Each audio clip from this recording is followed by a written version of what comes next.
Good morning, cheers. My name is Hope. Welcome to Hopefully Here Reading. And today we're going to do a very quick September reading wrap up.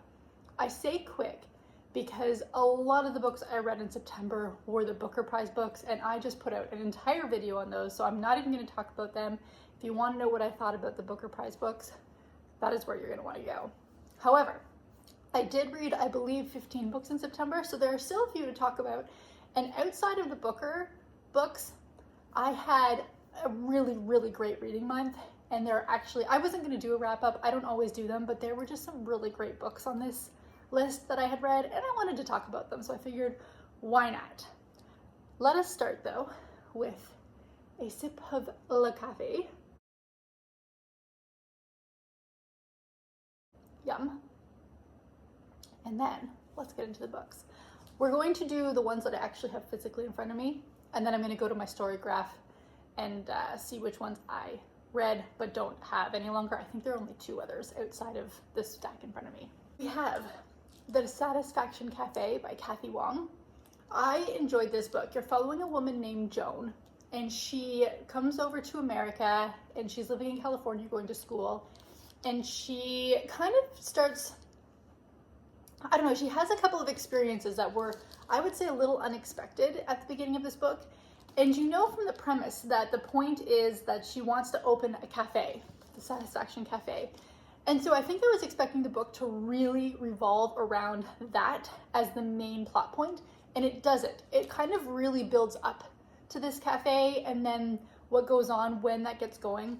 You're following her life, you kind of see where her kids' lives go. It's a really well-written but very character-centric book, even though there is definitely plot, and I enjoyed this. It did take me a little while to warm up to it. I found Joan to be not an unlikable character, but kind of a not easily understood character, maybe, is more how I would describe it, and so I enjoyed this. I know that there is a lot of this type of cafe, library, like cozy books that are happening, and I personally don't think I would classify this as cozy, and I don't know that anybody is saying that it is, but it kind of does give off that vibe a little bit. But I enjoyed this as a book. It was a really good, I read this kind of just after I had read a lot of Booker books, which obviously are a little bit heavy in their content. And so this was just kind of a nice reprieve from a lot of super heaviness. It definitely touches on not light topics in this book, but I found the way it was presented to be an easy, digestible read.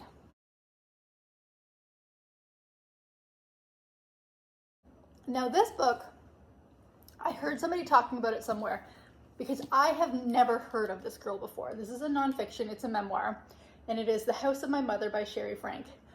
I had no idea who this girl was. I had no idea who her family was, but somebody was talking about it and I found it kind of interesting, so decided to give it a go. And again, I really enjoyed this book. You're following, it's about this girl Sherry, and she is, I guess, the eldest child of like a family vlogging channel on YouTube called 8 Passengers, and it's talking about how the family was presented on YouTube versus what was actually happening in their house, and kind of the uptick and the build and how this channel got very popular. I think it got into the millions of subscribers, and then what kind of brought its downfall and where her life is now. And I really liked it. I really enjoyed the fact that she respected a lot of her family members' privacies, particularly her younger siblings. I think she did it in a way that was, you weren't missing anything, but you were also very aware of the fact that she was respecting their story because they'd already been so exploited in their life. So I enjoyed this. If you've heard of this family, you'd probably enjoy this book. Even if you hadn't, I think you would. If you just like a good memoir, a good story, this was a good time. And again, read really quickly just because of how it was written and how it was a very storytelling type memoir. I enjoyed this one a lot. Okay, Silver Cloak by L.K. Stephen. This is a fantasy. I had picked this up as an ebook through my library. I got about 2 chapters in and I thought there's no way I can read this on an ebook. I need it physically. It's going to be a book I absolutely adore. And I was correct. I really enjoyed this. This is book 1 of a series. I don't think it says how many there are. There might be information about that somewhere. My assumption is a trilogy, but I have absolutely no idea. And in this, you are following Saffron. And very early on in Saffron's life, something really tragic happens, and she has to overcome some stuff that goes along with that. And she decides she wants to join this group of, they're kind of like, are they magicians? Is that what they're called? I don't remember what the group is called. Oh, the Silver Cloak Academy. But she has this thing that she has to hide because technically she should not be in this academy. And she gets found out. But because of this thing that she has, she's given this opportunity to go undercover with the group that murdered her parents. And it goes from there. I think this was so well written. I think it was such a fun book. It doesn't do anything unique. If you're looking for something new and crazy and unique in the world of fantasy and like espionage and magicians undercover, this is not the book for you. But if you just want a good story and which has good solid characters and a good base, I really enjoyed this. There is a romance, but this is fantasy forward, romance second. And I think it was so fun to read. I also got the pretty blue edges, which is basic these days, but it's got this really pretty, I don't know if you can see that on camera. Like, is that embossed? It's not embossed, it's like pressed. And then I love a good map. And I had such a good time with this book. Really enjoy. I'm very looking forward to book number 2 in this book, in this series, whenever it comes out. And then my final physical book that I have, and I am so very proud of myself for reading this. Before I tell you though, coffee. This book has been sitting on my,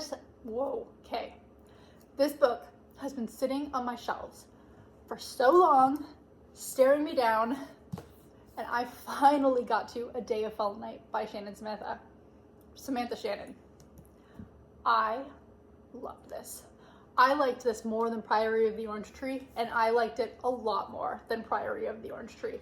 I think the storytelling and the world building were incredible. Samantha Shannon, she's just one of my favorite authors in the fantasy world.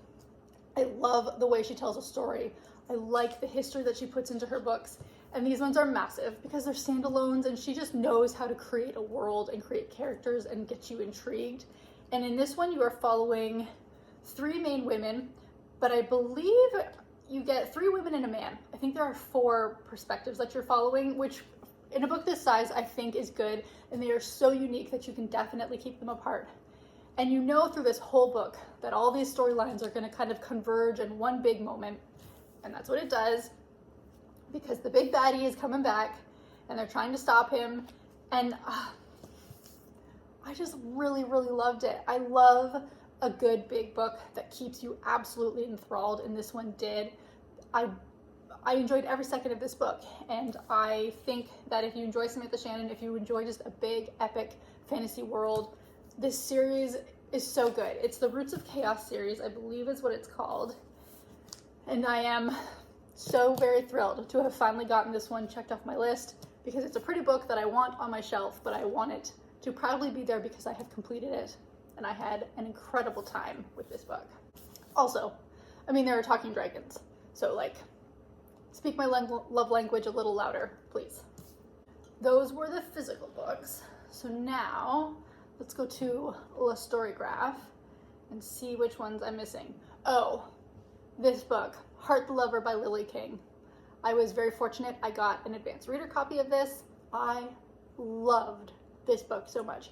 If you liked her book, I believe it was called Writers and Lovers, you're gonna like this one too. Her characters are immaculate, and it is just a devastating and heartbreaking and beautiful and loving, and all those emotions you want wrapped up in a literary fiction book delivers. It's so freaking good. You're following a woman as she starts university and she meets people, and how the people that she meets and the first loves of her life just shape the rest of her life. It is beautifully done and beautifully crafted. I had an incredible time reading this book, and if you get a chance to pick it up, I highly, highly recommend it. If you like books like Tomorrow and Tomorrow by Gabrielle Zevin, if you liked, like I said, Writers and Lovers by Lily King, what other, just any book that kind of Friedrich Bachmann. I think if you enjoy Friedrich Bachmann, you would really like this book. It's just a book that is so character driven, but the characters are real and alive and they evoke so much emotion. I think this book was almost flawless. I loved every second of it, and I think you could too. And then the final book that I want to talk about, so I read Dusk by Robbie Arnott. This book is a book I've been hearing a lot of booktubers talk about. It's a weird premise. It's about these twins who are really just, they need some money, and so they decide to go hunting a puma because there is a cash reward. And you get caught up in this adventure because they have no idea what they're doing, and they meet up with people that they think that could help them, but you never really know what their intents are. And I enjoyed this book, but it was not the book that I think my expectations were a little high because of how much positive buzz I had heard about it. And so I think the characters were done. I think the ending was 10 out of 10. I think the ending is absolutely flawless. I adored the ending. But for me, it wasn't exactly what I thought it was going to be, and that's just on me. But I think if you enjoy kind of these stories about people who are trying to better their luck, it's about a set of twins, so that relationship is really important. Again, very much if you want a story focused on character, even though the plot is critical, I do think the author balanced it really well. Just for me, for some reason, I think my expectations were set a little high, but I still enjoyed this. And like I said, I've been hearing nothing but rave reviews on this book. So I think it's a safe bet that if you enjoy, again, literary fiction, it's probably a safe bet to pick up.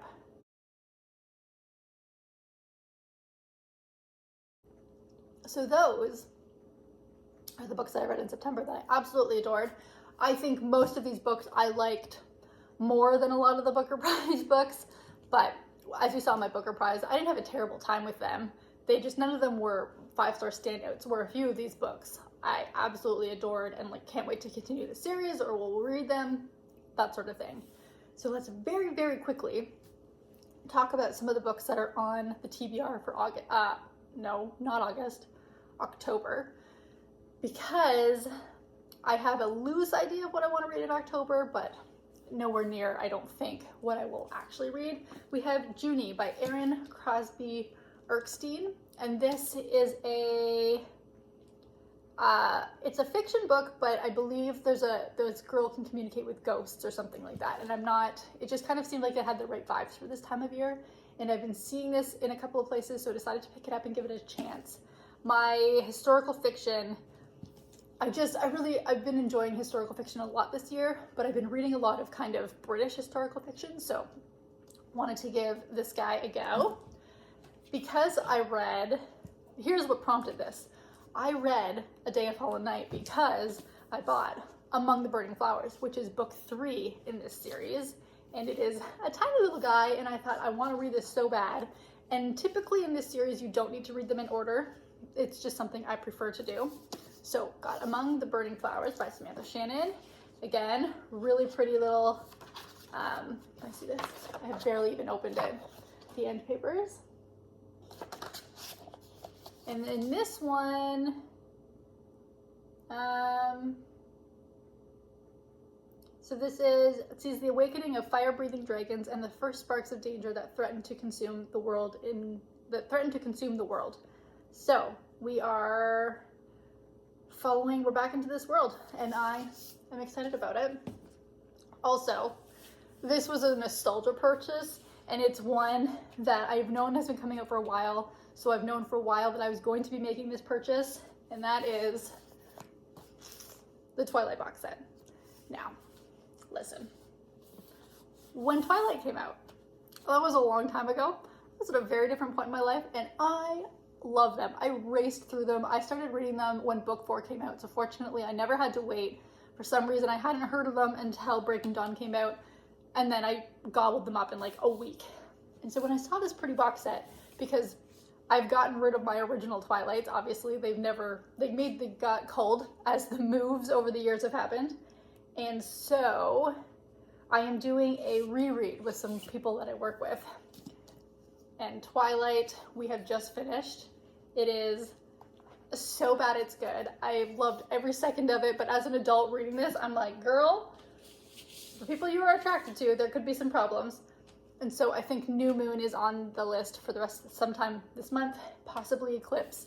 I'm not sure how much of this I'm going to get to next month, but it is absolutely on the list of things that I want to get because I'm just having a really good time. And it's the first time I've ever done a real buddy read with people, and that has been so much fun, just having people's comments come in as we go through the book. It just makes the process a little bit more interesting, and I am very much looking forward to moving on to the next one with this bunch of people because some of them are very sarcastic and it just makes me very happy. I have Flashlight from Susan Choi coming in from the library, I believe. I have the Book of Guilt by Catherine Chitchy actually available at the library for me to pick up. I will hopefully get picking up that today. What else do I have? I'm currently reading The Reformatory by Tanana Reeve Dew, and I am enjoying that book immensely, although it is a hard read because it's terrible. It's one of those books that you enjoy, but enjoy isn't quite the right word for it. You know what I mean. And that is that book. I'm hoping, because it was on my list of horror books to read, that I wasn't sure I was going to be able to. So far, it's definitely in the line of horror that I have a good time reading, and I'm hoping that it continues to do so. What else do I have possibly coming to me? The Compound by Ainsley Rowell. I have possibly When the Cranes Fly South by Lisa Ridson. And So Far Gone by Jess Walter. I also have it coming to me. I have Alchemized by Sin Lin Yu coming to me because I wanted to read it because of just the job that I have. It was something that I felt I should know about, but I don't know if I want to read it. It's really big. I'm not sure I want to commit to it, so it's waiting for me at the library. I'm going to pick it up, but it is very much on the we'll see list because I just don't know if I actually want to read that book. I read the original fan fiction and it was fine, but I don't know that I need to read it again. You know what I mean? So we'll see. If anybody's read it and you think it's worth it, let me know because I think I might need a little bit of convincing on this one. But there you have it. September wrap up, potential October TBR. Let me know, favorite book in September, what you're super stoked about reading in October. And I will see you in the next one because I've got a couple hours before I go to work, and so I'd like to finish my coffee and watch a hockey game. There we go. Bye.